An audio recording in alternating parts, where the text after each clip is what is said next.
الله الرحمن الرحيم. Assalamualaikum warahmatullahi wabarakatuh.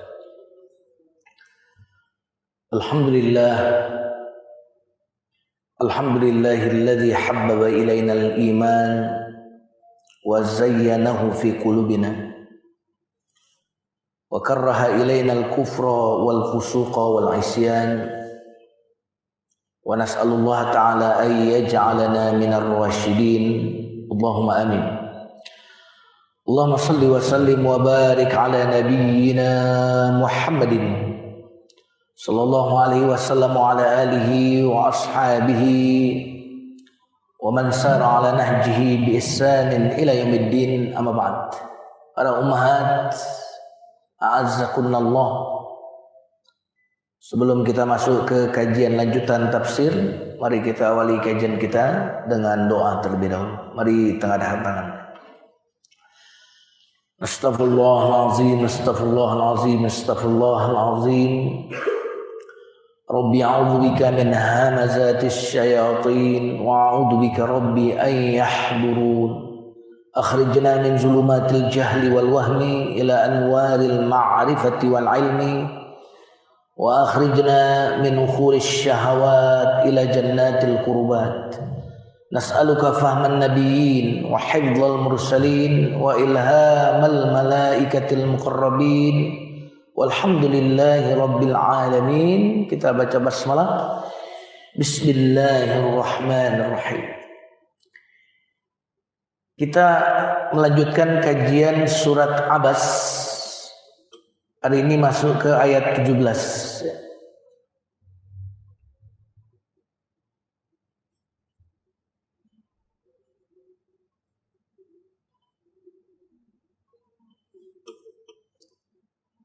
Qutilal insanu ma akfarah. Celaka atau binasa. Kutila, ya. Kutila itu arti harfiahnya dibunuh, ya. Tapi bukan berarti artinya di sini dibunuh. Kutila artinya celaka, terlaknat. Al-insan. Biasanya kalau di Quran insan itu kalau ada alif lamnya biasanya orang-orang kafir, ya, biasanya kata al-insan kan ada alif lamnya itu. Kalau insan saja nggak ada alif lamnya bisa jadi manusia secara umum. Tapi mayoritas di Quran al-insan itu lebih konteksnya ke orang kafir. Walaupun ada beberapa yang bukan orang kafir. Ya, contohnya misalkan al-infitor juga pakai al-insan juga. Ya ayyuhal insan, al-infitor ayat 6. Ya ayyuhal insan ma gharraka bi rabbikal karim. Apa yang membuat kalian durhaka kepada Tuhan? Durhaka kan? Makanya al-insan, ada alif lamnya. Binasa, celaka, terlaknat manusia kafir itu. Nah, dalam konteks ayat yang sudah kita bicarakan,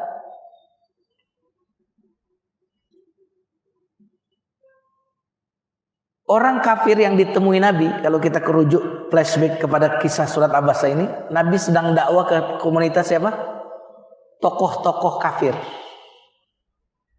Ya. Pimpinan-pimpinan kafir ini didatangin Nabi, ngajak kepada Islam. Kan sebab turunnya seperti itu kan? Nabi sedang mengajak tokoh-tokoh ini untuk masuk Islam, tiba-tiba nyelonong seorang tunanetra, Abdullah bin Umi Maktum. Lalu Nabi bermuka masam. Kenapa dia datang nyelonong, nyerobot, memotong pembicaraan Nabi? Maka turun ayat ini sebagai teguran kepada Nabi. Maka ayat 17 ini celaka nih orang-orang kafir yang ditemui Nabi ini. Bukan menggunakan kata rugi. Kalau rugi itu masih di bawah celaka. Ibu beli, ada orang mobil harganya seharusnya 700 juta, tapi ibu cukup beli pakai 100 ribu aja. Ibu nggak mau, nggak punya duit 100 ribu, rugi. Itu masih rugi. Kalau kutila ini Lebih dari itu. Susah ya cari padanannya ya. Ya. Tadi kira-kira rugi banget gak sih? Mobil 700 juta suruh bayar 100 ribu, dia gak punya duit, rugi banget gak? Nah kalau kutila itu lebih lagi dari itu. Kenapa demikian? Nah, orang kafir ini kan hidup di zaman Nabi, langsung melihat Nabi, ya kan? Tetanggaan dengan Nabi. Ya. Islam itu bukan cuma informasi, tapi dia langsung lihat di sosok Nabi. Nabi pun mendatangi mereka. Kafir. Wah, kira-kira gitu. Ini kutilah itu, laknat betul orang itu. Makanya dari sini kita merasa beruntung ya Bu. Jangan merasa ibu kalau hidup di zaman Nabi bakalan beriman, belum tentu. Ya kan? Belum tentu, tuh banyak tuh Abu Lahab, Abu Jahal, lihat Nabi nggak beriman, kutilah. Ya.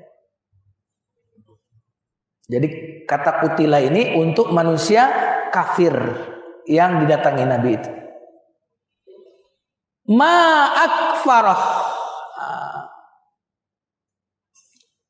Ada dua maknanya ma akfarah. Kok bisa ya dia kafir gitu? Kok bisa dia kafir? Jadi ibu, ini menunjukkan keheranan. Jadi mak di sini bisa berarti ta'ajjub. Kok bisa ya ente kayak gitu ya? Gue heran deh gitu. Nah ini ma akfar ini makna yang pertama itu untuk menunjukkan keheranan. Karena memang sebenarnya kekafiran itu agak mengherankan Bu, betul nggak? Kok bisa ya orang kafir kepada Tuhan tuh, apalagi ente hidup di zaman Nabi, melihat Nabi ya gitu. Yang dibawanya pun rasional, pribadinya juga sangat luar biasa. Kok bisa kafir ya ente ya? Gitu. Jadi sama kalau anak durhaka sama orang tua yang orang tuanya itu baik banget gitu ya, bertanggung jawab, pokoknya sosok orang tua yang ideal, lalu kita bilang kok bisa ya ente durhaka kepada orang tua? Ma akfar. Jadi kata ma akfar ini menunjukkan keheranan, itu makna yang pertama. Yang kedua, ma di sini pertanyaan, ma akfarah. Apa sih yang membuat dia kafir? Emang alasannya apa gitu? Jadi kalau sesuatu itu dilakukan tanpa adanya alasan, maka kita tanya, ente begitu tuh alasannya apa coba? Kok bisa kayak gitu? Apa alasan Anda yang membuat Anda kemudian kafir?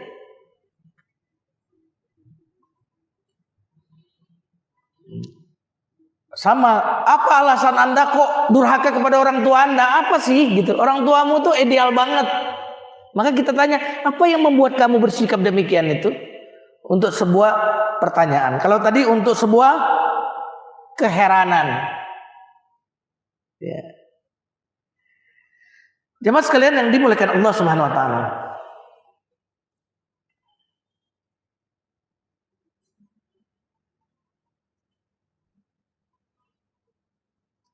Maka di ayat berikut, min ayyi syai'in khalaqah. Kok kamu bisa kafir? Padahal coba lihat, dari apa Allah menciptakan? Kamu memang tercipta dari apa sih? Kok sombong sama Tuhan itu gitu? Kok membangkang sama Allah tuh? Min ayyi syai'in khalaqah. Ayat berapa tuh? 18. Dari apa? Dari bahan apa diciptakan? Kok bisa kamu itu sombong, ingkar, merasa jago, merasa hebat, menolak adanya akhirat, menolak Nabi Muhammad, padahal dia mengajak kepada Allah? Emang kamu dari apa diciptakan gitu? Kok bisa sombong? Apa dari besi kamu diciptakan? Lalu Allah menjelaskan min nutfatin khalaqahu faqaddar. Padahal kamu diciptakan dari nutfah. Nutfah itu satu dari sperma. Kalau sperma secara keseluruhan bahasa Arabnya mani. Bukan duit ya, takutnya langsung mani, langsung ingat duit aja ibu-ibu ya. Ya. Ada ayat di Quran, alam yakunut fatan mim mani. Surat Al-Qiyamah, coba buka surat Al-Qiyamah. Al-Qiyamah itu surat 75. Ayat 37 ya, 38. Ini ayat Qurannya luar biasa. Sudah ketemu? Sudah Bu? Surat 75 ayat 37 sampai 38.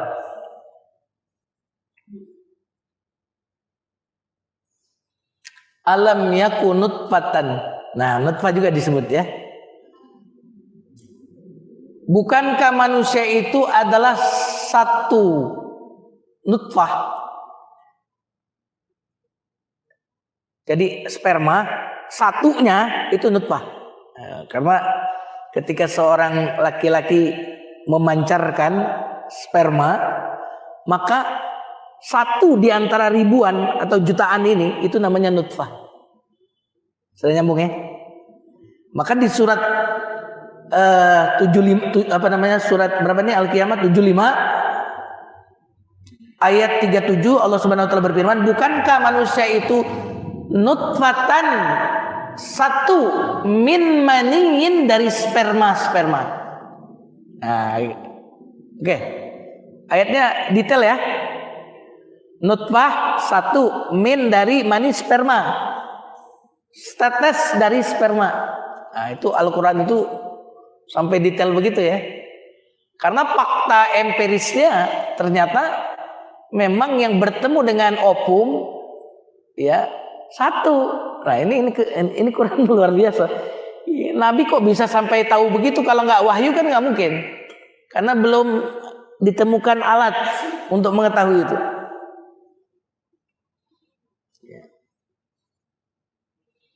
Maka nutfah ini bisa jadi sperma yang sudah membuahi sel telur. Kalau di surat di bawahnya persis, surat di bawahnya persis tuh. Ayat 2. Nah, kok bisa langsung ini? Atau nggak ada di tulisan saya, yang kebetulan aja nih. Ayat 2. Inna khalaqnal insana min nutfatin. Tuh, konsistensi Al-Quran. Amsyaj.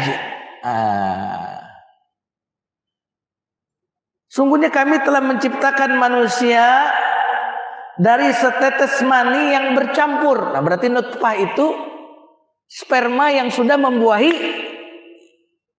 apa? Sel telur. Kalau dia belum membuahi, baru sebuah potensi namanya mani. Sudah nyambung ya? Nah, ini di Quran itu sampai sedetail itu ya. Dia baru sebuah potensi, belum membuahi sel telur, namanya mani. Tetapi ketika dia sudah dinamai nutfah, berarti dia sudah membuahi sel telur. Makanya di surat Al-Insan ayat 2, nutfatin amsyaj. Ini luar biasa Ibu. Kamu karena gede ya badan kamu ya, gitu. Badan kamu tinggi, besar, kekar. Kamu kafir kepada Allah karena itu. Ingat loh, asalmu itu dari setetes sperma. Kamu mikir kalau bukan karena Tuhan, masa setetes ini bisa jadi tulang? Masa setetes ini bisa mengangkat sebuah beban yang sangat besar? Saya lihat di YouTube, dalam kondisi banjir ada seorang pria mengangkat motornya Bu, begini, manggul. Ada itu di YouTube, luar biasa tuh.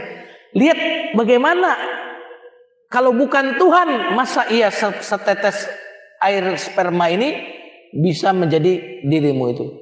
Coba kamu renungkan, kok kamu sombong gitu. Makanya waktu Allah nyuruh kita Iqra, suruh Iqra-nya tentang diri kita.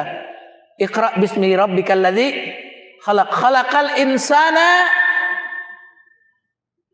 Pura-pura nggak hafal ini bahasa ini. Min Allah.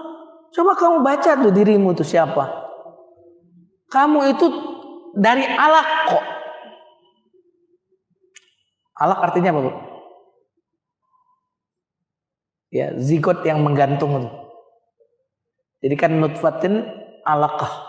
Setelah dia nutfah menjadi, dia membuahi sel telur langsung menggantung di dinding rahim. Ketika dia menggantung seperti cacing itu namanya alaq. Ya, alaq itu artinya menggantung. Makanya gantungan bahasa Arabnya alaq. Alaqah, ya. Gantung. Kenapa kok di surah Al-Insan kamu lihat kamu tuh makhluk yang bergantung? Kok sombong ya? Dari awal kamu dulu bergantung. Ya. Iya kan? Bergantung ke dinding rahim ibumu. Terus kamu sudah keluar, ya. Fa idza huwa khasimum mubin. Awalam yaral insanu anna khalaqnahu min nutfatin. Surat Yasin, ya. Fa idza huwa khasimum mubin. Suruh mikir. Kok bisa kafir, ya. Oke. Ibu, kalau di surat ini ternyata surat Al-Qiyamah ini ternyata laki-laki dan perempuan itu ditentukan oleh laki-laki, bukan oleh perempuan. Ibu coba baca tuh yang tadi ya, ayat 37, 38, 39. Coba baca. Jadi yang menentukan jenis kelamin itu ternyata bukan perempuan, tapi laki-laki. Makanya di ayat 39 Allah menciptakan dari pasangan ini, ya, percampuran itu anak yang laki-laki dan perempuan, bicara jenis kelamin. Padahal di ayat 37 bicara sperma. Maka dari ayat ini berarti jenis kelamin itu ditentukan oleh pria. Kenapa? Karena pria itu punya kromosom XY. Ya kan? Wanita XX. Nah, kalau nggak salah seperti itu. Oke, lanjut.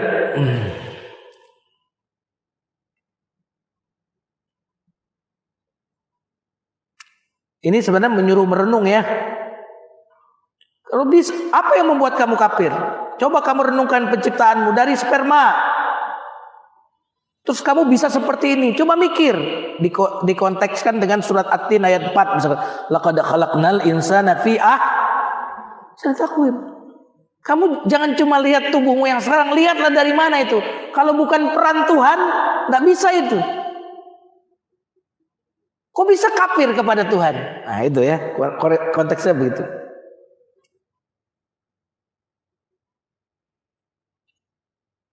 Coba ibu, air kok bisa jadi kepala, bisa jadi otak, bisa jadi saraf, bisa jadi jantung. Coba mikir deh. Iya kan? Bener nggak? Air. Udah gitu gara-gara air ini ada yang berjenis kelamin laki-laki, ada yang perempuan. Kok dia punya kecerdasan? Bisa bikin hidung, bisa bikin tangan. Itu dari air. Kalau kamu pikirin situ saja, kamu nggak mungkin kafir kepada Tuhan. Pasti kamu beriman. Karena ternyata sperma itu, sel telur itu kalau dicampur taruh di luar nggak jadi apa-apa. Bener ya? Bayi tabung habis taruh di rahim lagi kan?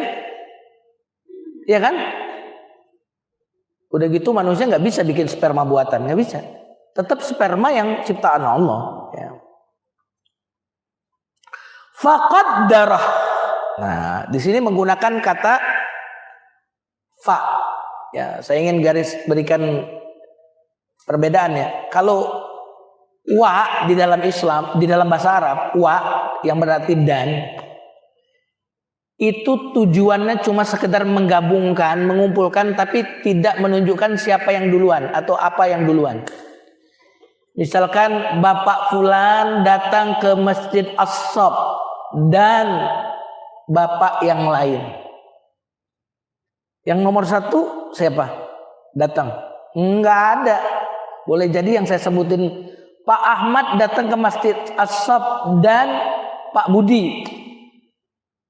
Itu tidak menunjukkan Pak Ahmad duluan karena dan di situ. Dan bahasa Arabnya wa. Tapi kalau menunjukkan setelahnya langsung fa. Ya, fa. Pak Ahmad datang ke Masjid As-Shaf fa Budi. Lalu Pak Budi. Faja'a Pak Budi. Lalu, nah jadi fa itu lalu. Untuk menunjukkan bahwa tidak ada waktu jeda, langsung. Sudah ya?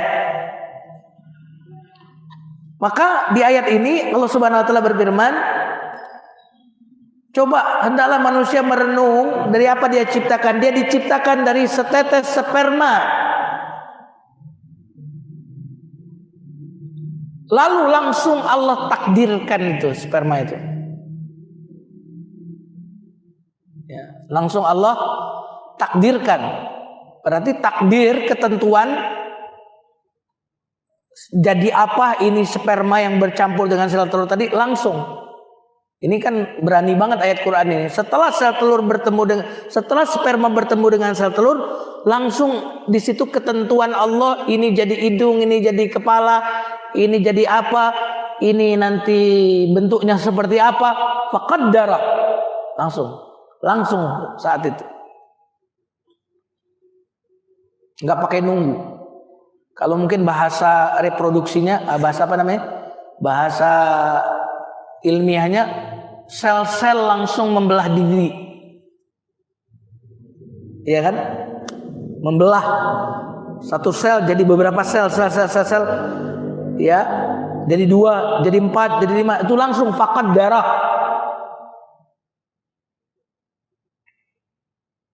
Maka dalam surat Al-Qamar ayat 49 Allah Subhanahu wa taala berfirman, "Inna kulla syai'in khalaqnahu biqadar." Segala sesuatu kami ciptakan biqadar, dengan ukuran yang pas, ukuran yang teliti. Kadar itu kan ukuran, Bu. Ini kadarnya berapa ya?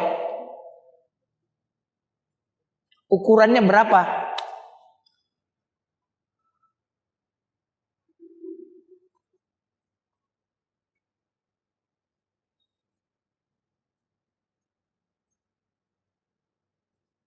Saya banyak di Al-A'la juga sama, alladzi khalaqa fasawwa, terus walladzi qaddara. Ya, Allah menciptakan lalu menyempurnakan keciptaannya itu, lalu menentukan ketentuan-ketentuan bagi ciptaannya itu. Ya, langsung ini prosesnya, nggak pakai jeda. Sel telur, sperma ketemu sel telur, langsung diciptakan menurut kadar yang Allah kehendaki. Lanjut ayat berikutnya, summas sabila yassara. Ini menggunakan kata summa, bukan pakai wa, bukan pakai fa. Kalau summa itu menunjukkan ada jarak. Bapak Fulan datang ke Masjid As-Shaf, Bapak Ahmad datang ke Masjid As-Shaf, summa Pak Budi. Nah, itu Pak Budi nggak langsung bareng dia tadi. Boleh jadi sejam kemudian, boleh jadi 3 jam kemudian, boleh jadi 1 hari setelahnya. Nah, itu menggunakan kata summa menunjukkan adanya jarak waktu antara yang datang kemudian dengan yang sebelumnya, itu summa.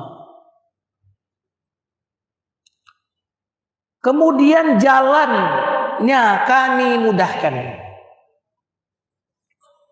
Ini kalau dipahami konteks ayat ini tentang penciptaan manusia, berarti jalannya jalan kelahirannya.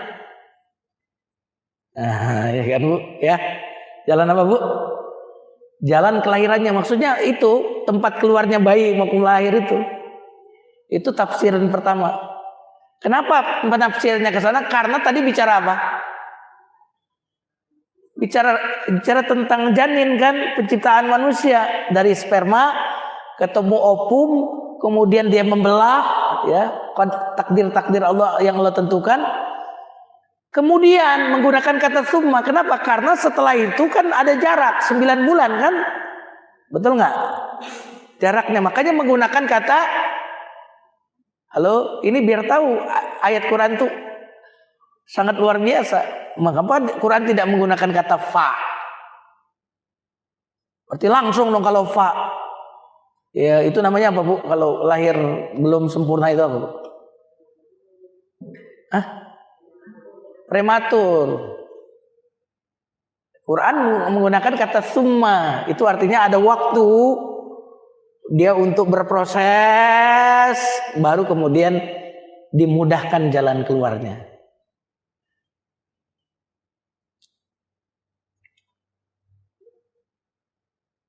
Makanya kita temukan saking mudahnya ibu-ibu melahirkan dalam mobil yang lagi viral itu ya. Tahu kan Ibu? Yang naik mobil di bule lagi itu betul-betul lagi menuju ke rumah sakit lahiran di mobil. Bentuknya video bukan gambar Bu. Itu artinya apa? Nggak usah khawatir takut melahirkan itu. Emang itu udah mesinnya, udah desainnya sudah. Ibu diciptakan untuk salah satunya adalah untuk lahir. Emang udah begitu penciptaannya gitu. Jadi tidak usah khawatir, di kampung-kampung alat-alat nggak ada juga tetap aja lahir. Bahkan yang sungsang pun tetap bisa lahir di kampung. Modalnya cuma bidan sama tukang apa namanya urut apa namanya ya. Kenapa? Tadi jadi tidak usah terlalu takut. Dan sekaligus ini untuk menunjukkan Ibu betapa peran Allah itu sangat luar biasa. Kok bisa bayi dengan panjang sekian, berat sekian, keluar dari tempat yang sangat sempit, ya kan? Kalau bukan peran Allah seperti apa tuh? Tsummas sabila yassara. Dan itu Ibu bisa pahami, Bu. Waktu tekanannya itu, Bu, maaf, tekanan sebelum keluar itu keras atau sedang? Sebelum keluar, itu biasanya kan Ibu mulus sakit, gitu kan? Itu biasanya agak soft. Tekan tapi lembut. Kenapa? Karena kalau tekannya ini bisa mati bayi kan. Tapi waktu pas keluar tekanannya keras gak? Kenapa Bu?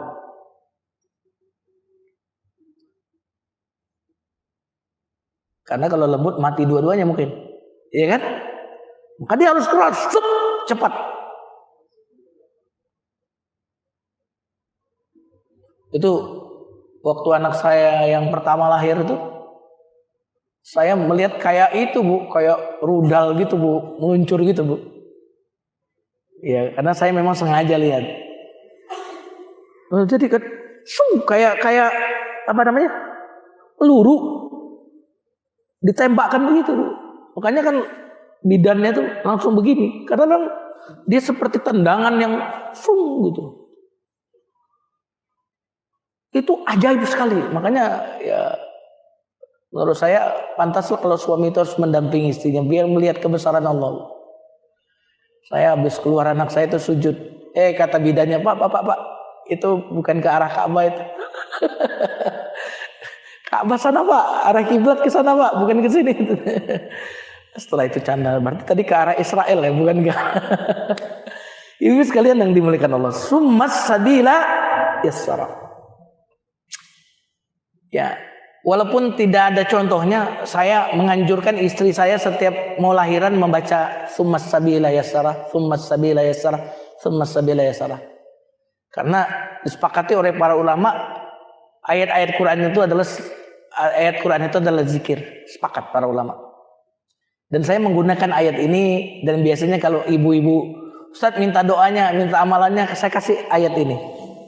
Ibu waktu udah menjelang mau melahirkan, baca ayat ini, saya bilang tsummas sabila yassara, tsummas sabila yassara. Kemudian jalan keluarnya kami mudahkan. Jalan keluarnya dimudahkan, jalan keluarnya dimudahkan. Sudah ya? Jadi dapat amalan hari ini yang hadir ya. Nah, yang kedua, tsummas sabila yassara ini maknanya adalah jalan hidupnya.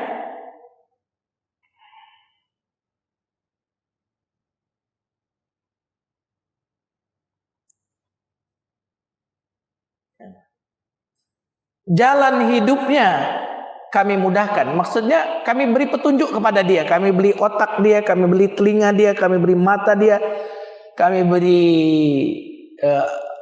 basirah dia. Kami turunkan hidayah kepadanya. Ada Al-Quran, ada As-Sunnah. Kami berikan petunjuk jalan hidup supaya dia tahu benar salah. Itu maknanya. Jadi ada dua maknanya ayat ini. Makna yang pertama apa tadi? Jalan keluar baik, mudah. Yang kedua apa? Jalan kehidupannya Allah berikan petunjuk. Ya.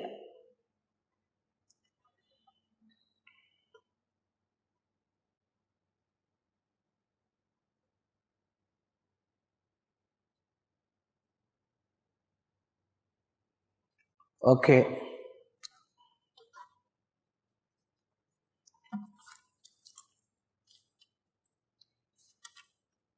Kadang-kadang ayat ini juga saya suka baca kalau lagi macet, Bu. Tsummas sabila yassara, tsummas sabila yassara, tsummas sabila yassara.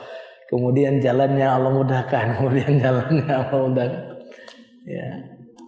Ya terserah ibu-ibu mau ngamalin mau enggak, ya enggak ada juga tuntunannya, enggak ada. Tetapi tuntunan secara umum bahwa ayat Quran itu obat, ayat Quran itu adalah doa, ayat Quran adalah zikir.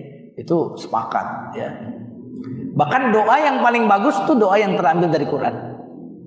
Baru doa dari Nabi itu nomor 2. Nah, dari Ustadz ya belakangan dah ya kan. Pokoknya dari Quran itu paling top udah.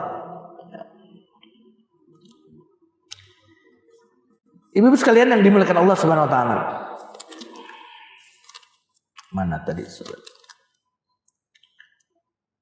Summa amatahu, pakai summa lagi tuh.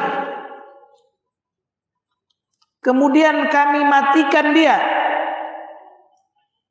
Menggunakan kata kemudian. Karena ada tenggang waktu, ya kan?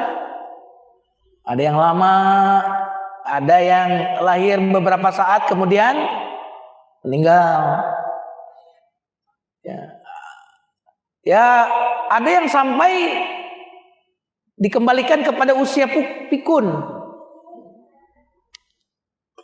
Ada juga sampai 100 tahun, tapi rata-rata kita ini 60 sampai 70 tahun kata Nabi.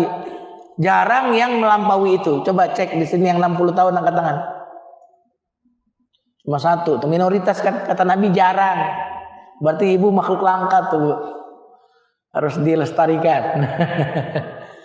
60 tahun ya, Bu? 61. Yang di atas ibu ada nggak?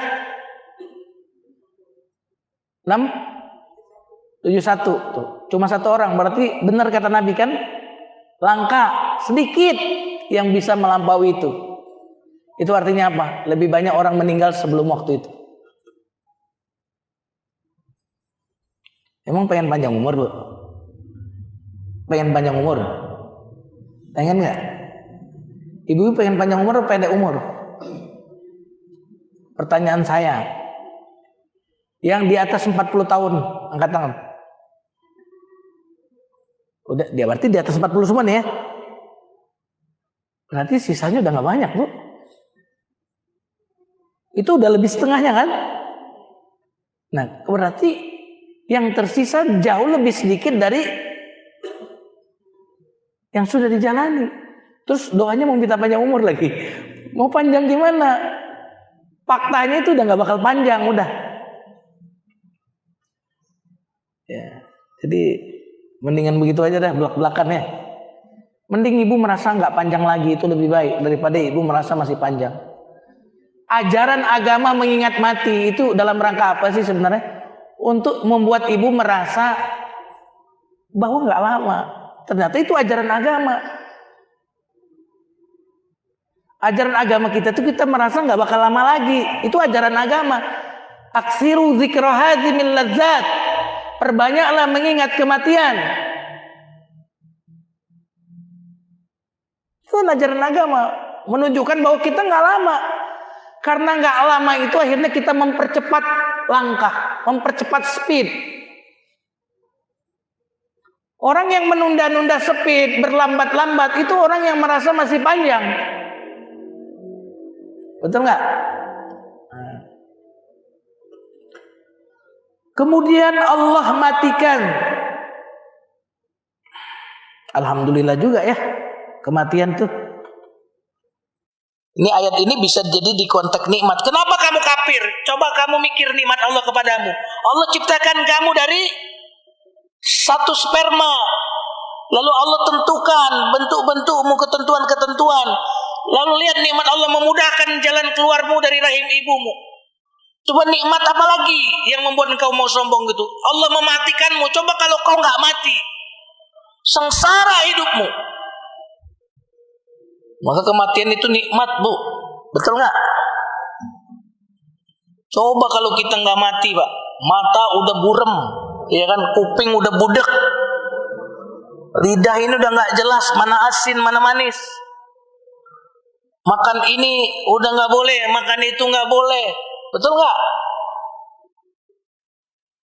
Coba betapa celakanya tuh kalau nggak mati. Sesak nih bumi nih. Kayak apa tuh? Begini aja udah padat. Kematian nikmat bukan? Halo, kematian nikmat ya? Nikmat. Ini kan mengingatkan nih orang kok bisa kafir gitu. Kamu juga nggak bakal lama hidup di dunia, kok sombong sama Allah, kok kafir kepada Allah, bakalan mati. Kira-kira ayatnya begitu. Fa'aqbarah. Nah, menggunakan kata apa tuh? Summa atau fa? Bu. Fa. Kenapa? Karena setelah mati mestinya jangan tunda-tunda. Mestinya apa, Bu? Langsung dikuburin. Sunnahnya begitu kan, Bu? Sunnahnya kan sesuatu yang disegerakan apa? Seorang yang sudah siap menikah, segera menikah. Seorang yang mati, segera dikuburkan. Jangan ditunda-tunda. Jika orang ini baik, maka dia akan segera mendapatkan balasan bagi kebaikannya. Jika orang ini orang yang dimurkai Allah, maka kita terhindar dari buruknya orang yang dimurkai Allah ini berlama-lama dengan kita. Bayangin kalau dia dimurkai Allah, dia di rumah itu lama, malaikat udah auranya pengen gebukin doang. Dia berada di situ kelamaan, apa enggak sial juga kita. Kalau dia orang baik, dia segera mendapatkan kebaikannya. Kalau dia orang buruk, selamat kita dari keburukan orang ini. Ya. Gimana kalau malaikat yang udah melototin ada di rumah kita orang ini? Nah, maka segera fa'aqbarah. Sekaligus ini bicara nikmat juga. Dalam Islam, orang Islam itu mulia ketika hidupnya dan dimuliakan ketika matinya. Ya kan? Kalau mati dikuburkan, mulia. Saya pernah ada orang Hindu ya, diundang di sebuah kantor. Ini Ustadz nih, mualaf nih, kata seseorang kepada saya. Ngobrol lah saya, Pak, bisa masuk Islam kan? Satu Pak Ustadz yang bikin saya awalnya, kalau sekarang sih banyak alasan saya semakin pegang Islam. Awalnya cuma satu, Ustadz. Karena dalam Islam itu ya orang kalau meninggal dikuburin. Kalau kami dibakar. Ya. Terus pakai kain kapan. Itu filosofisnya tuh, itu yang membuat saya kemudian ini agama yang benar nih begini. masuk Islam saya. Kalau sekarang sih Ustadz tanya kenapa saya masuk Islam, banyak alasan saya. Udah belajar saya Ustadz. Ya, memang luar biasa Ustadz. Agama yang untung saya masuk Islam. Jadi hidup dimuliakan, ketika matinya pun dimuliakan. Tidak seperti hewan mati dibiarkan. Ayam mati dibiarkan, anjing mati dibiarkan jadi bangkai. Tidak seperti itu manusia. Tapi mati lalu dikuburkan. Ini nikmat. Kok Tuhan sebaik ini kamu kufuri ya. Ajaran semulia ini kamu nggak mau terima ajarannya. Ya. Ini sekaligus ingin mengatakan, terus sampai sekarang kamu belum tobat ya. Lihat proses kamu, lahir, kamu nutfah berproses, pakan darah itu berproses, keluar. Hidup beberapa saat, mati. Nggak lama kan? Kamu kok belum sadar juga ya? Mau sampai kapan kamu menerima kebenaran? Sampai kapan engkau dilalaikan oleh kelezatan dunia? Sedangkan engkau akan dimintai pertanggungjawaban terhadap semua yang kau lakukan.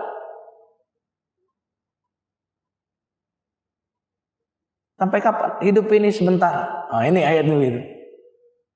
Kamu pasti mati kan? Pasti bertemu Tuhan. Apa yang membuat kamu kafir? Nah, gitu.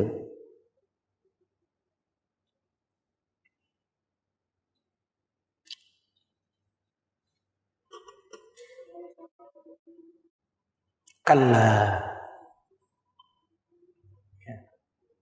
Janganlah seperti itu. Ya. Janganlah kamu menyombongkan diri. Janganlah kalian menolak kebenaran ini. Lamma yaqdima amarah. Sungguhnya manusia itu belum melakukan apa yang diperintahkan Tuhan.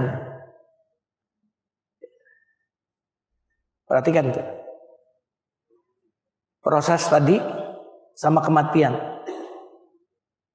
cepat, dan kamu pun belum melaksanakan apa yang diperintahkan oleh Tuhan. Ya.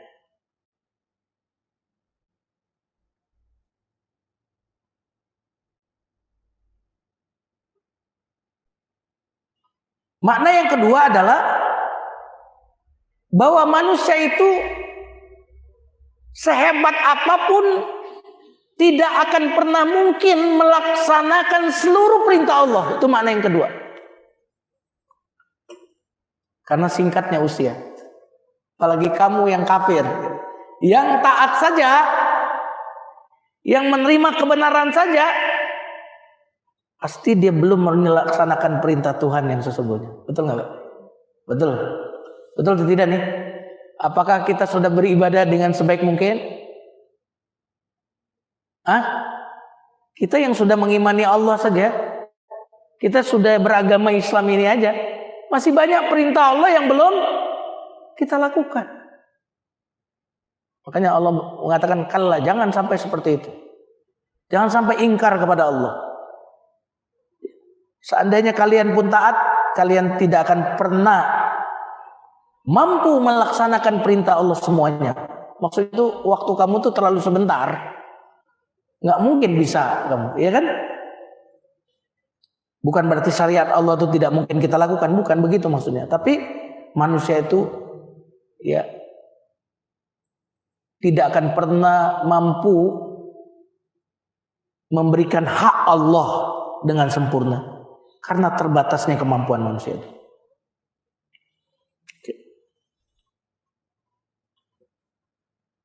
Jadi kalau itu ancaman, hardikan, ya.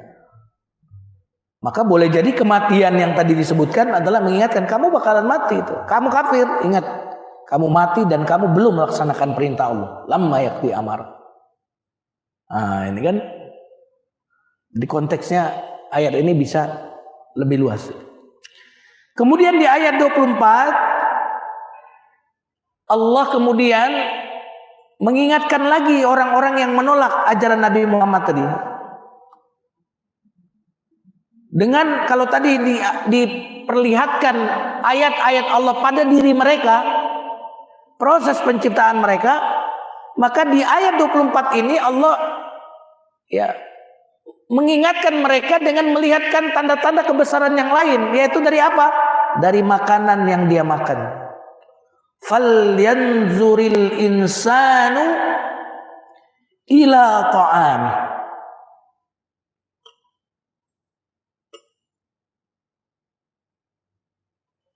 Hendaklah manusia merenungkan makanan yang dia makan. Ini berarti perintah agama nih, Bu. Ternyata perintah agama itu bukan cuma zikir, bukan cuma sholat, bukan cuma puasa, tetapi ibu merenungkan tentang makanan, tentang air yang ibu minum. Dan contohnya, afara'aitumul ma'alladzi tashrabun, ya kan? Aantum anzaltumuhu minal muzni am nahnul munzilun. Ini pasti kalau di tengah-tengah nggak hafal nih, padahal apa sebenarnya kan? Surat apa tuh? Al-Mulk. Al-Mulk apa Al-Waqi'ah ya? Hah? Law nasya'ul ja'alnahu ujajan falawla tashkurun. Hah?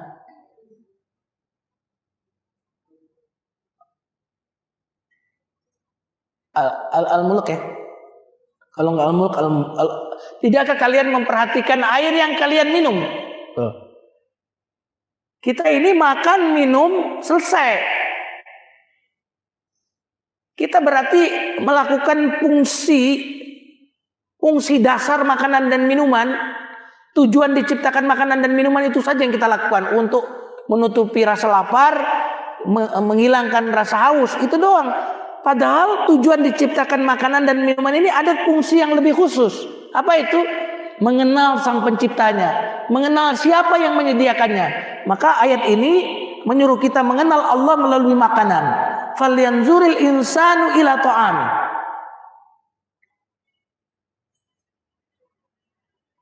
Bukan sekedar mengenal maksudnya ini buah apel, ini buah durian, bukan itu maksudnya. Kamu lihat makanan yang kamu makan di mejamu itu. Apa kontribusimu itu? Apa peranmu terhadap makanan dan minuman itu? Kok bisa dia ada? Kok bisa dia berada di meja makan? Kok bisa dia rasanya seperti ini? Rasanya seperti itu, kok bisa? Coba kamu merenung. Makanya makanan itu bisa jalan menuju Tuhan ternyata. Kalau kita jalan menuju selfie, soal makan di mana? Termasuk yang ngomong ini kayaknya. Makanan tuh mana? Nggak ingat Tuhan tuh. Jangan-jangan lupa basmalah lagi. Basmalah itu tahu nggak fungsinya, Bu? Kalau ibu pernah ikuti tafsir saya di Al-Fatihah waktu itu, ya Allah, ini dengan namamu ini bisa di piring saya ini, dengan kekuatanmu, dengan kekuasaanmu bisa di piring ini, maka aku makannya pun dengan namamu. Karena dia bisa ada ini dengan peranmu. Bu, seluruh manusia di dunia ini tidak akan pernah bisa menciptakan satu apel. Bisa nggak? Bisa nggak manusia berkumpul menciptakan satu apel? Nggak bisa. Yang dilakukan oleh manusia adalah pemeliharaan apel, bukan menciptakan apel. Makanya kalau ibu beli apel, itu ibu membayar harga pemeliharaan, bukan harga apel. Nyambung nggak nih bahasanya nih? Kalau dilihat dari situ, murah atau mahal tuh apel? Duku 10.000, paling mahal 15.000.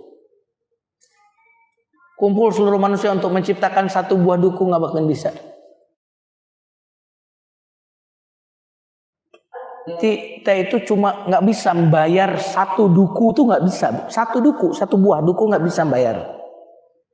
Yang kita bayar yang berupa 15.000 per kilo atau 10.000 itu membayar ongkos pemeliharaan. Bukan ongkos pembuatan. Yang buat Allah dah. Ya? Ya Allah. Bagaimana prosesnya? Allah Subhanahu wa taala berfirman, "Anna sababnal ma'a sabba." Sesungguhnya kata Allah, ya, kami telah menurunkan hujan, ya. Sabba itu menumpahkan, mencurahkan hujan. Dengan hujan yang deras. Ya luar biasa nih. Makanya kalau ngelihat hujan itu ingat kehidupan mestinya. Allah sedang menghidupkan makhluknya. Allah Al-Muhyi, Allah yang menghidupkan. Dan luar biasa Bu, kalau Ibu hujan itu seperti apa? Air laut asin, air sirup manis, ya kan gitu. Menguap ya Bu. Pas turun rasanya satu. Padahal yang menguap tuh beda-beda rasa. Kan ada air got nguap, betul nggak Bu? Bau kan? Air laut menguap. Ketika turun rasanya sama nggak? Rasanya sama, tawar. Padahal kita nggak ngelihat filternya Bu. Mestinya logikanya asin tuh Bu air. Dan ketika turun bentuknya bulir-bulir. Ya kan? Tidak menyatu, di pertengahan nyatu, kemudian nggak gitu kan? Coba kalau dia menyatu seperti satu bak menimpa kita yang sedang mengendarai mobil atau motor, celaka kita. Lalu peran siapa itu? Kok bisa menurunkannya dalam bentuk bulir-bulir? Satu bulir itu kena kepala Ibu Anu. Satu bulir itu kena. Subhanallah. Anna sababnal ma'a sabba. Kemudian summa syaqaqnal arda syaqqa. Kemudian kami belah bumi. Sehingga dengan dibelah bumi tadi, tanaman benih-benih yang kau lemparkan, maka dia jadi tumbuh.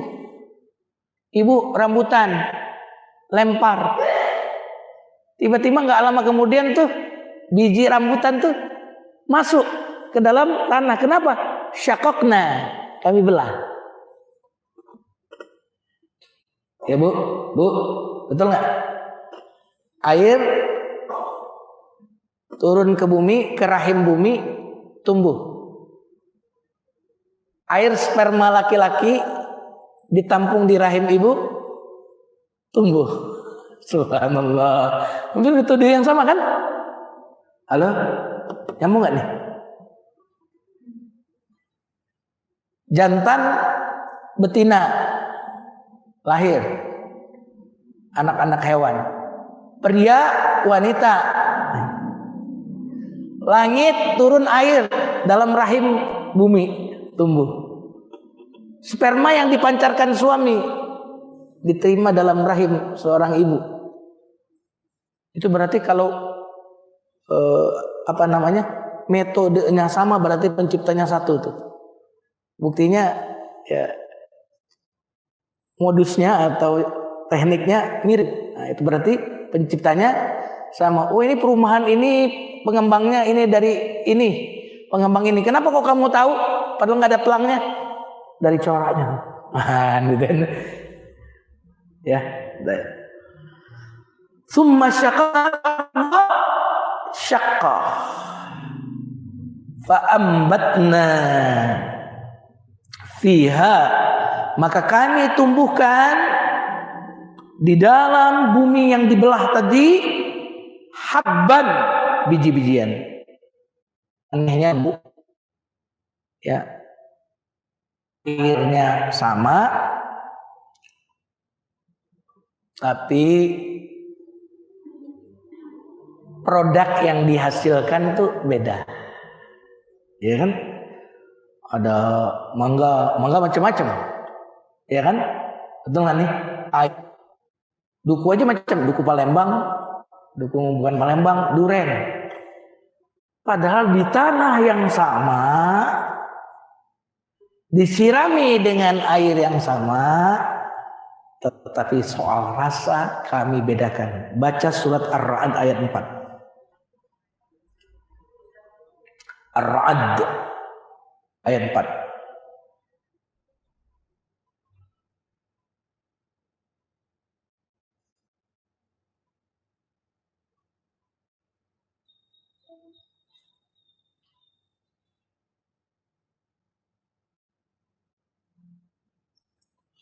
Dah. Apa tuh? Yusqa bima'in wahid, yang disirami dengan air yang sama. Coba lihat Al-Quran. Tuh kalau ngeliat Quran tuh keren-keren Bu, bicara air, bicara buah. Kita aja tuh beragamanya bicaranya gitu lagi itu lagi. Bener nggak? Halo Bu, berarti kalau ibu sedang bicara air itu bicara Al-Quran, ibu bicara buah itu bicara Quran, ibu bicara kuliner itu bicara Quran tuh Bu. Jangan agama itu disempitkan melulu pembicaraannya, ribut melulu kerjanya, ya kan? Wa nufaddilu ba'daha ala ba'din fil ukul. Ya, kami bedakan rasanya, kata Allah.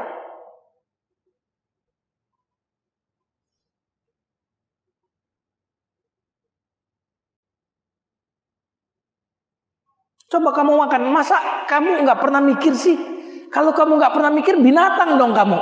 Makan selesai, nggak pernah kamu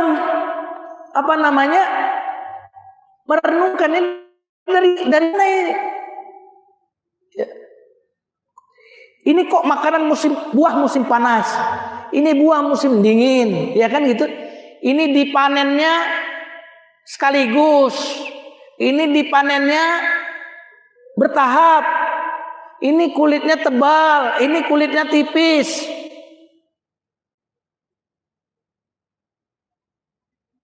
Ini pohonnya kecil tapi buahnya gede. Apa itu? Semangka. Benar nggak Bu? Coba kalau semangka pohonnya tinggi, kalau jatuh, makanya yang pohon yang berduri, duren, pohonnya kokoh, nempelnya ini dia, ya kan? Subhanallah. Itu kok bisa ya?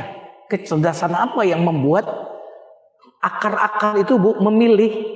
Ini saya pilih zat ini supaya rasanya rasa duren, ya kan? Gitu kan? Betul Bu? Ini saya ambil zat ini supaya rasanya rasa duku. Kan sama kan? Kok dia bisa memilih-milih begitu?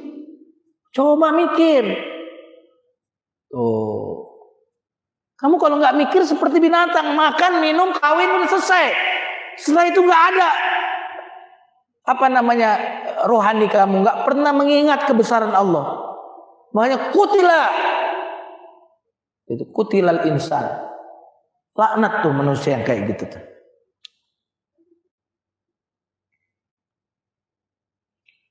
Ibu baca surat Al-Anbiya ayat 30.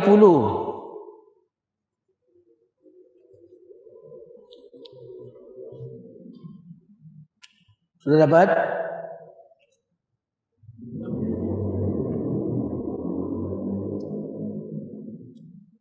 Dah.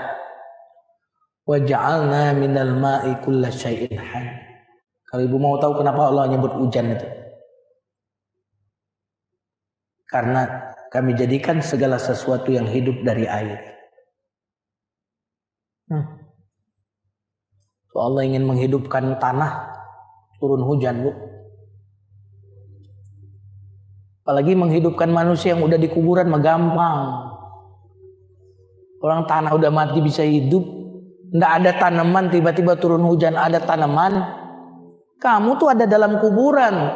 Mudah bagiku untuk mengeluarkanmu. Maka kami tumbuhkan di dalam bumi tadi habban, biji-bijian. Kenapa Bu yang disebut biji-bijian, Bu?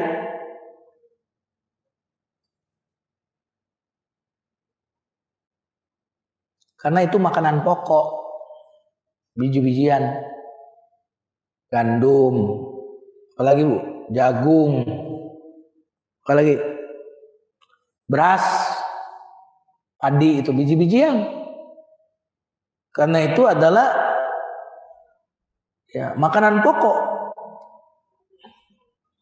Baru buah, wa ainaban. Anggur. Anggur itu disebutin karena mudah. Mengkonsumsinya itu mudah, tidak perlu dikupas.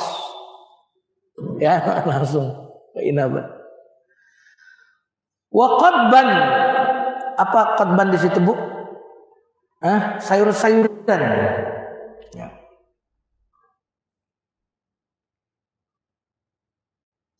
Qadban itu adalah sesuatu yang dipetik lalu tumbuh lagi, Bu. Ya, kalau di tafsir saya ini rumput-rumput tuh disebut qadban. Kalau diterjemah sayur-sayuran, ya.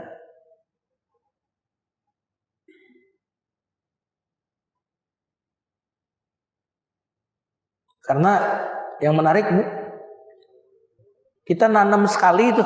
Kalau untuk rumput-rumput nanam sekali nih, panennya berkali. Untuk rumput itu nanam sekali, panennya berkali-kali. Itu untuk makanan hewan.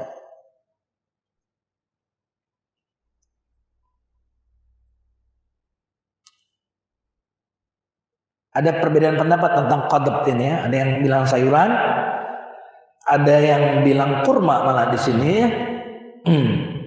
Ada yang mengatakan makanan hewan, rumput-rumputan. Karena qad itu artinya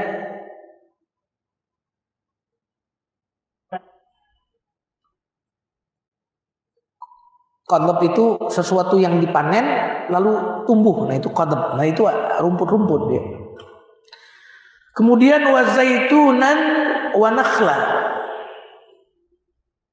Pohon zaitun. Nih, wa nakhla dan pohon kurma.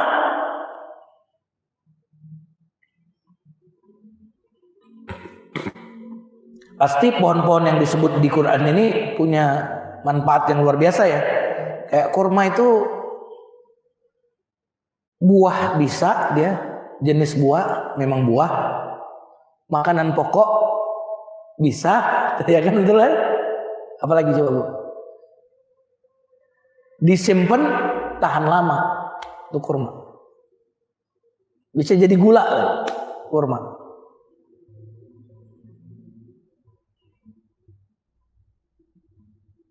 Bahkan kurma ini pohon yang terpanjang usianya, Bu. Sekitar 6.000 tahun.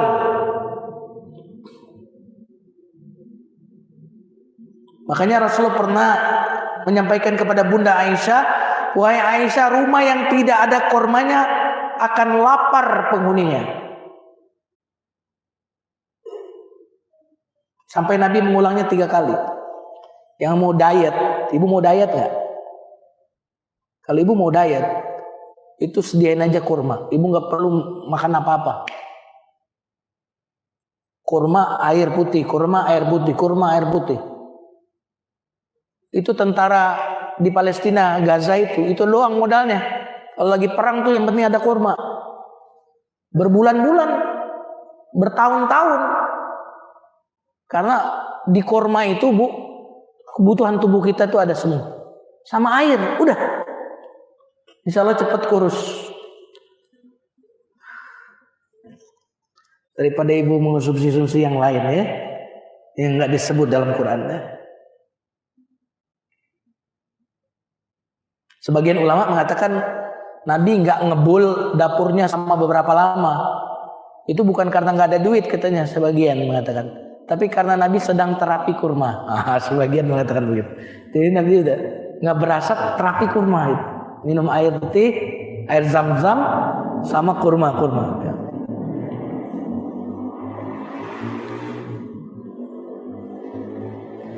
Wahadaiqa ghulba. Kebun-kebun yang lebat.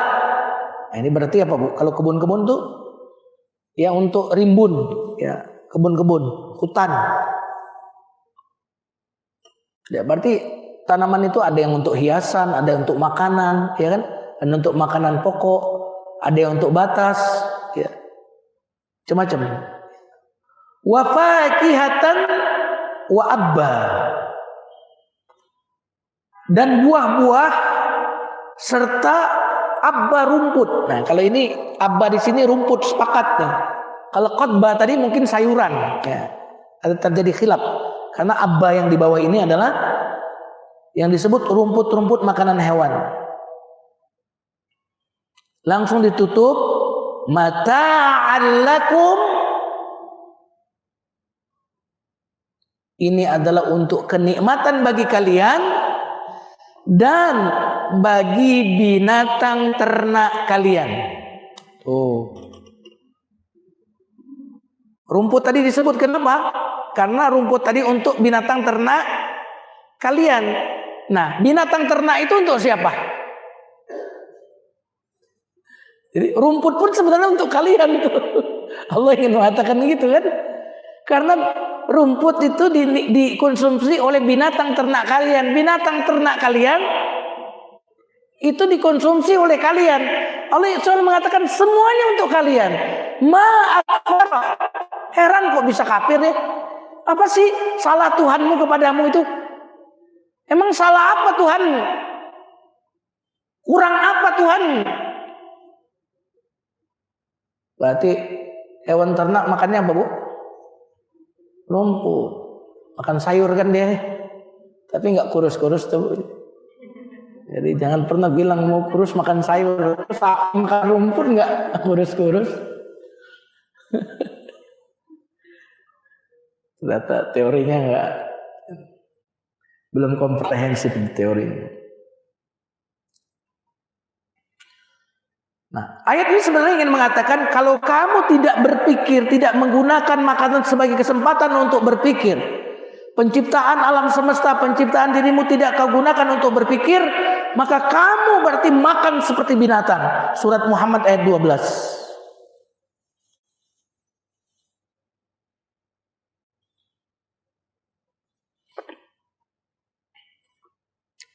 Surat Muhammad itu surat 40 berapa ya? 47 ayat 12.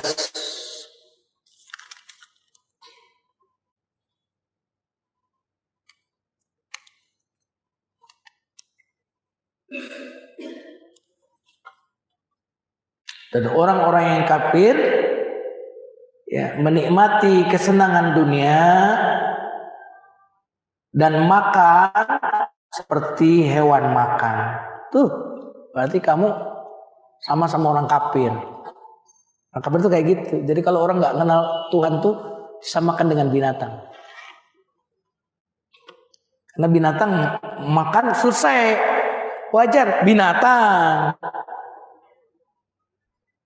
dikasih makanan selesai, udah, nggak pernah dibilang thank you.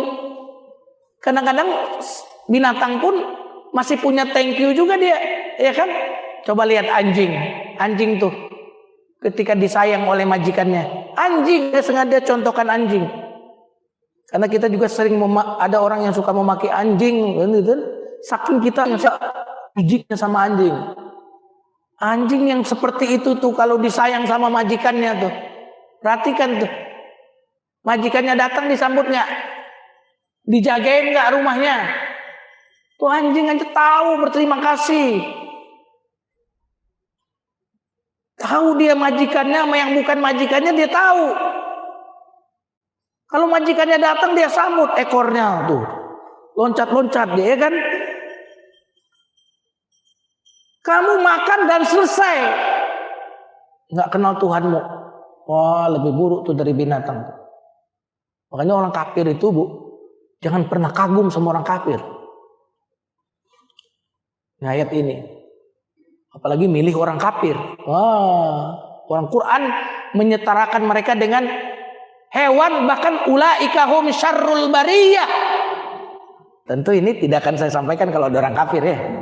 Itu metode dakwah kita yang balik. Tapi sesama muslimin, orang kafir itu syarrul bariyah. Mau dia kaya kek, mau dia sering nyumbang kek, Quran menyebut nggak kenal Tuhan seperti binatang. Quran bilang begitu.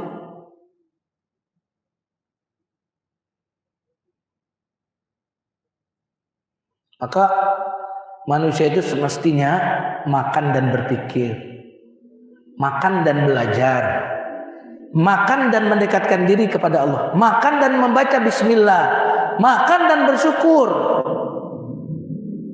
Itu maksud ayatnya. Orang beriman, manusia itu manusia. Kalau bukan begitu bukan manusia. Orang cuma syahwatnya ya makan dan selesai ya, maka dia seperti binatang. Maka Allah kemudian kembali setelah berbicara tentang ayat-ayatnya mengingatkan adanya keniscayaan hari kiamat. Fa idza ja'at sakhah. Ya. Apabila telah datang suara yang memekakkan telinga. Ini berarti tiupan sangkakala yang kedua ini. Kenapa? Karena ayat berikutnya itu berbicara tentang apa yang terjadi ketika tiupan sangkakala kedua. Karena kalau sangkakala pertama apa? Semuanya mati. Ya? Mati semua. Semuanya hancur mati. Kalau ini berarti tiupan sangkakala kedua. Kenapa?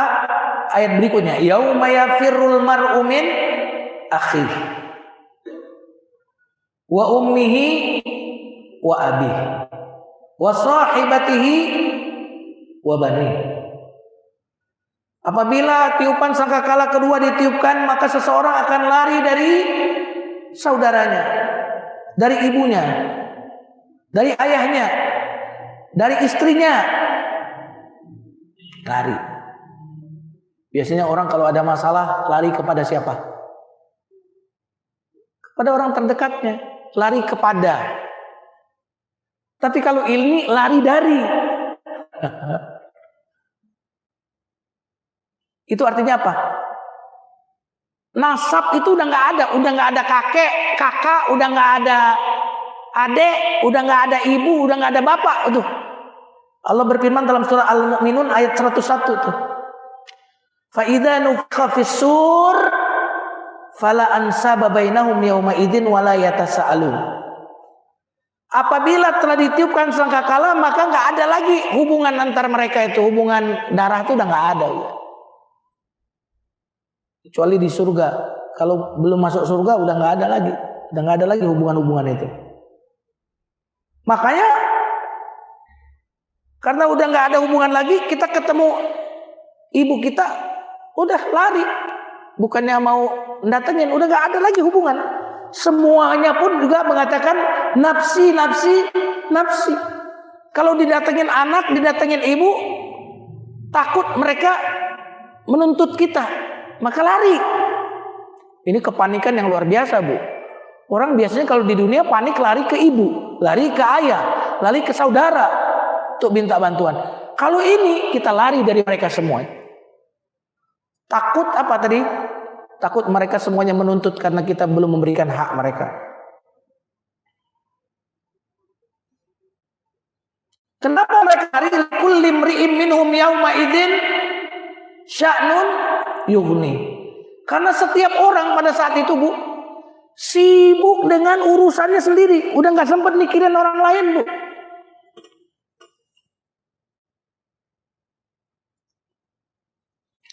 Dalam hadis yang diriwayatkan oleh Bunda Aisyah, manusia pada hari kiamat nanti dibangkitkan dalam keadaan telanjang kaki, telanjang tubuh, ya, tidak berkitar.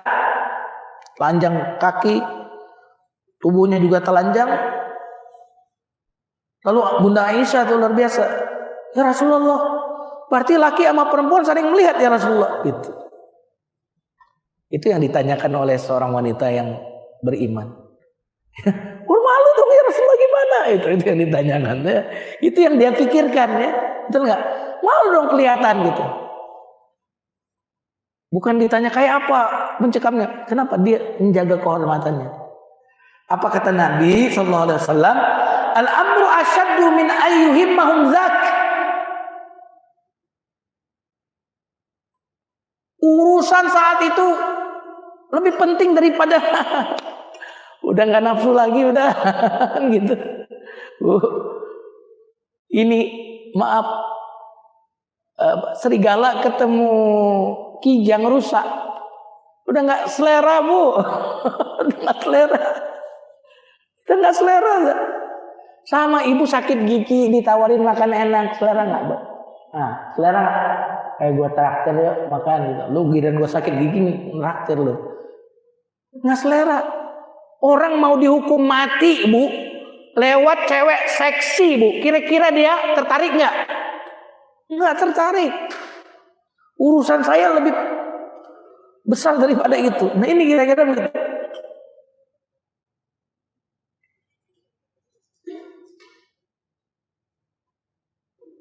Wujuhun yawma idzin musfirah. Pada hari itu nanti terbagi manusia itu menjadi dua. Yang pertama manusia yang wajah-wajah mereka musfirah, bersinar. Dhahikah, tertawa. Mustabsyirah, bahagia. Disebut wajah bu. Kenapa? Ya, kenapa disebut wajah bu? Karena seluruh perasaan apa yang ada di hati ibu itu tercermin di wajah. Kayaknya ibu lagi sedih ya. Kenapa? Lihat dari wajah ibu. Gak pernah kita bilang ibu kayaknya lagi sedih. Kenapa? Gue lihat jempol ibu. Gak mungkin gitu kan. Tangannya gak di wajah. Seluruh lembaran hati kita, jiwa kita itu terlihat dari wajah. Makanya wajah itu gak bisa bohong bu. Ya kan? Orang lagi banyak masalah itu kelihatan. Orang yang bahagia kelihatan. Semua perasaan emosi kita itu akan terlihat dari wajah. Ini bukan berarti wajahnya doang yang bahagia, bukan. Ya, karena ada tebak wajah. Nggak ada tebak apa? Ini jempol siapa nih? Nggak ada, ya kan? Ini kaki siapa? Nggak ada. Ini wajah siapa? Ya. Ibu kalau daftar haji tiba-tiba berangkatnya cepat, dapat kabar gimana bu? Mestinya berangkat 5 tahun lagi tiba-tiba dapat kabar ibu ternyata bisa berangkat tahun ini, gimana bu? Wajah ibu langsung. Nah, ada lagi wajah pada hari itu ghabarah. Ghabar itu debu.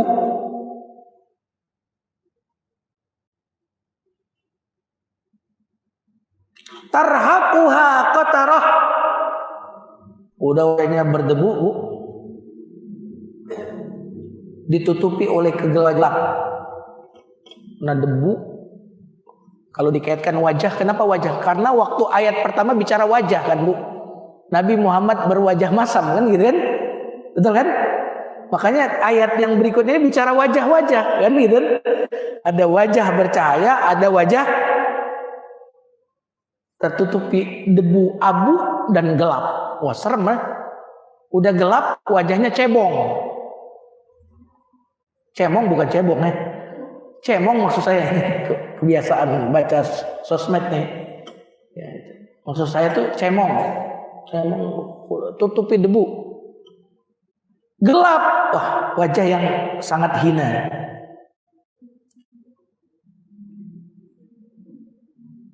Kenapa bu? Itu menunjukkan bahwa amalan jahat itu akan menentukan kualitas wajah. Betul bu? Amalan baik, amalan taat itu akan membuat wajah seseorang akan bercahaya. Amalan buruk akan menghitamkan wajah, menghinakan wajah.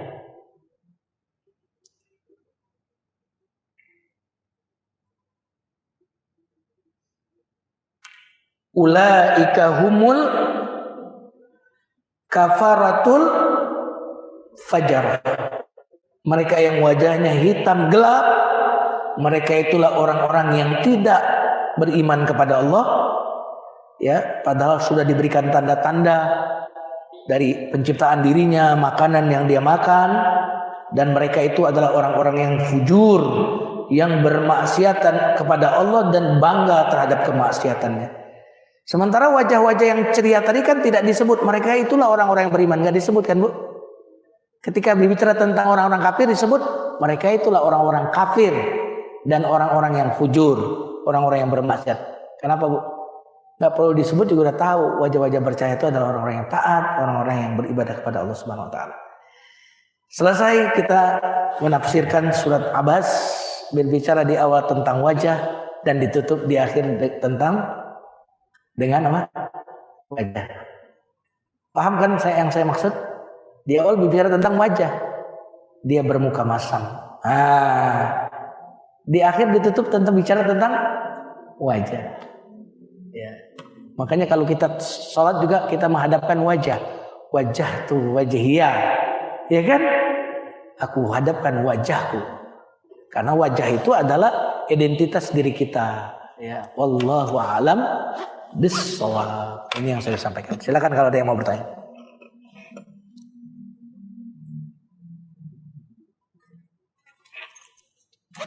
Ini berapa kali pertemuan kita ini kemarin?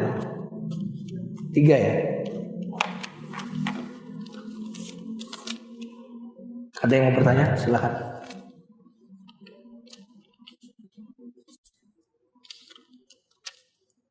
Berarti kita ke At-Takwir pada pertemuan bulan depan. Mudah-mudahan At-Takwir bisa sekali pertemuan.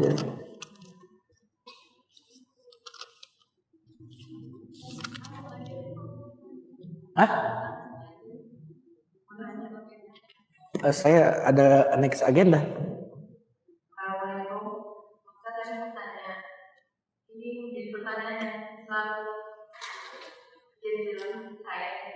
Bagaimana kehidupan surga nanti? Apakah kita surga nanti seperti kita saat di dunia? Dan bagaimana kehidupan di surga nanti? Apakah kehidupan yang akan dijalani di surga itu sama seperti kehidupan kita seperti apa yang digambarkan dalam Quran bahwa ada sungai yang gambaran surga itu seperti yang termaktub dalam Quran atau lebih daripada yang termaktub dalam Quran? Ya, seluruh ulama sepakat bahwa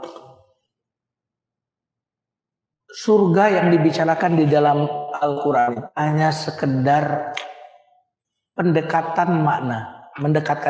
Makanya perumpamaan surga yang dijanjikan kepada orang-orang yang bertakwa itu menggunakan kata perumpamaan, ya. Coba baca surat 47 ayat 15. Coba. Perumpamaan taman surga. Perumpamaan. Ya. Karena di surat As-Sajdah itu surat berapa ya?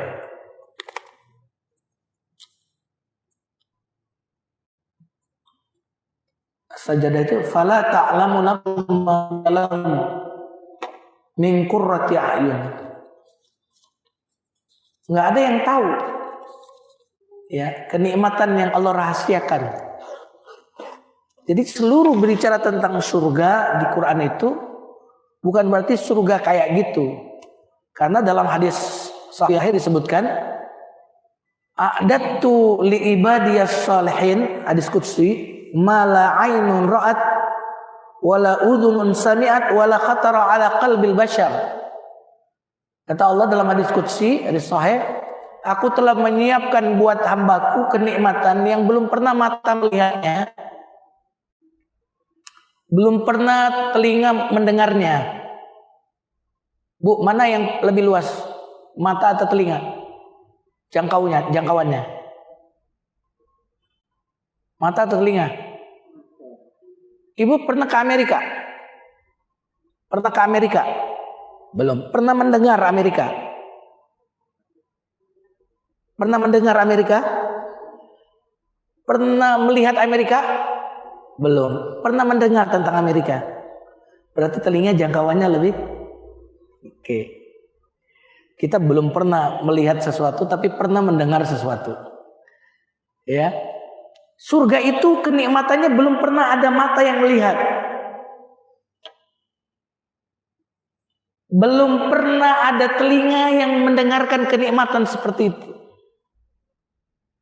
Nah, yang lebih luas dari pendengaran, penglihatan apa? Wala khatara. Belum pernah bisa dikhayalkan oleh semua orang yang bisa menghayal tentang kenikmatan. Kalau khayal itu, Bu, kemampuan khayal kita jangkauannya lebih tinggi mana dari jangkauan khayal, imajinasi, mata atau telinga? Khayal. Surga itu belum pernah ada kenikmatan yang satu mata pun melihatnya, telinga belum pernah mendengar kenikmatan seperti itu. Dan imajinasi pikiran manusia juga tak ada yang mampu menghayalkan kenikmatan surga itu, kata Nabi dalam hadis qudsi itu. Sehingga apapun pembicaraan kita tentang surga salah, karena surga lebih indah daripada itu. Jadi ibu, satu kata kunci di surga itu isinya nggak susahnya, nggak ada kenikmatannya, nggak ada capek, nggak ada capek, nggak ada sakit, nggak ada buang kotoran, nggak ada orang tua, semuanya muda.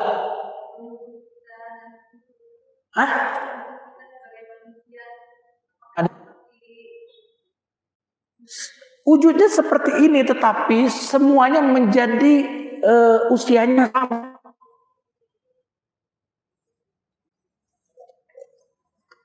Dari sisi anggota tubuh sama, tetapi kekuatannya, jangkaunya, jadi kemampuannya tak terbatas. Kalau dari sisi ada mata, ada telinga seperti ini, iya. Tetapi dia kemampuannya udah nggak ada batas.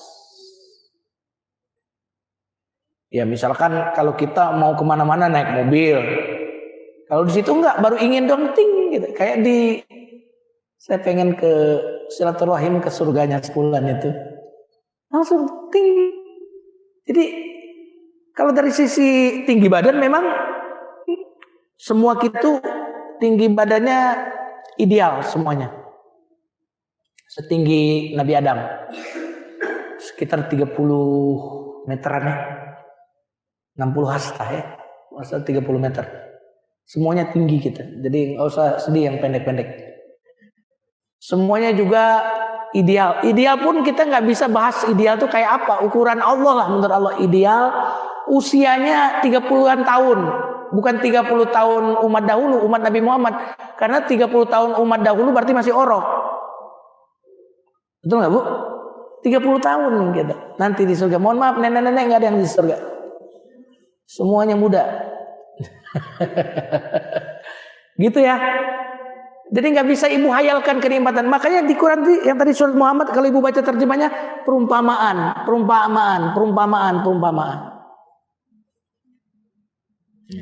Neraka pun di Quran itu perumpamaan doang. Kenapa? Lebih serem dari itu. Maka seluruh ukuran-ukuran kita di dunia ini tidak bisa kita pakai untuk menjadi ukuran di akhirat kelak. Nggak usah jauh-jauh ibu bawa jam ibu sekarang nih pergi ke luar negeri, nggak berlaku jam ibu tuh. Ya kan? 24 jam itu berlaku karena ibu di dalam bumi. Coba ibu keluar bumi, 24 jam berlaku nggak? Ibu naik ke atas, keluar bumi, lihat jam, nggak ada gunanya lihat jam. Udah nggak ada tuh siang malam udah. Padahal ibu baru keluar bumi itu. Siang malam udah nggak berlaku. Kenapa ada siang malam? Karena kita di dalam bumi. Bumi berputar, Bu. Kalau kita keluar bumi ada siang malam nggak? Ada nggak? Nggak ada siang malam. Ya. Berat ibu kalau di bulan dengan di bumi itu beda berarti, karena gravitasinya beda. Itu belum bicara surga loh, Bu. Ibu kalau ke bulan, berat ibu tidak seperti sekarang. Karena gravitasi bumi dengan gravitasi bulan itu beda ukurannya. Itu mempengaruhi. Gitu ya. Ada yang lain?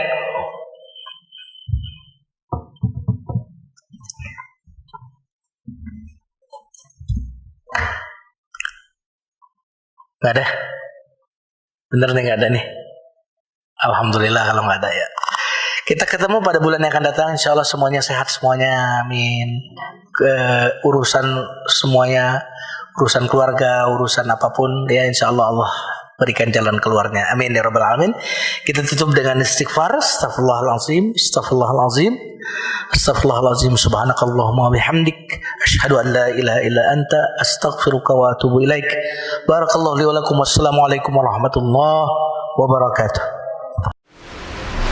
الحمد لله رب العالمين